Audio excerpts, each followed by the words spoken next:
మా సొంతూరు పేర్నాడు, నేను రిటైర్డ్ బ్యాంక్ ఆఫీసరు.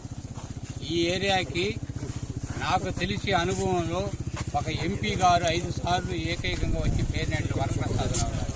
మేము మా ఈ గ్రామాలకి ఈరోజు నీళ్లు తాగుతామంటే నేను మొదటి నుండి కూడా మాకు రోడ్డు కావాలంటే నేను దయచేసి చెప్పేది ఏంటంటే అందుకు పార్టీలు కాదు, వరప్రసాద్ గారు వస్తే తప్ప నాకు తెలిసి జన్మలో ఈ రోడ్డు నాకు ఆయన మొట్టమొదట ఏం చెప్పానంటే ఆయన గెలిచిన తర్వాత మా ఊరికి రోడ్డు కావాలా, మా ఊరికి నీళ్లు కావాలని చెప్పినాను అనమాట.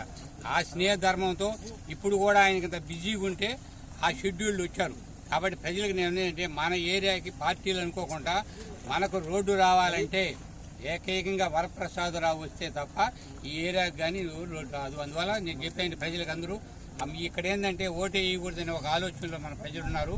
అది తప్పది, వాళ్ళు దాన్ని ఉపయోగించుకోవాలి. వేనాడోళ్ళు మా వాళ్ళు కూడా స్ట్రైక్ చేశారు. ప్రస్తుతానికి ఇప్పుడు మాకు వెంకటేశు, తిరుపాలు, శంకరయ్య వీళ్ళంతా ఉన్నారు. నాకేం పార్టీలేం కాదు, మా ఏరియాకి రోడ్డు కావాలంటే ఆ మిత్రుడు వరప్రసాదం గెలిపిస్తే తప్ప ఇంకా జన్మలో కూడా ఈ ఏరియాకు రోడ్డు రాదు.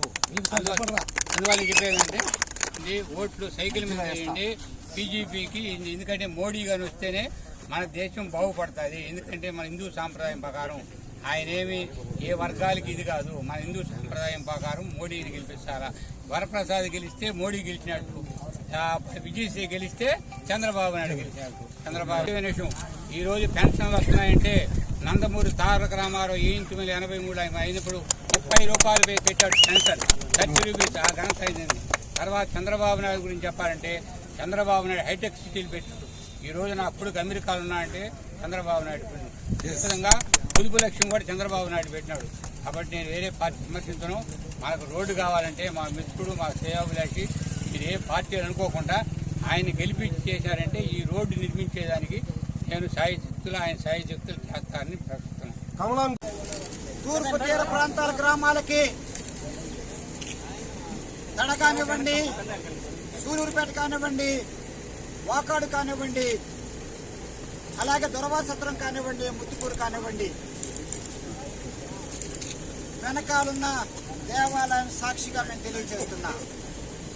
మొదటి సంవత్సరంలోనే ముఖద్వారాలు తెరిపించి పులికాట్ లేఖకి నేను మేలు చేసి మత్స్య సంపద పెంచేటట్టుగా చేస్తా.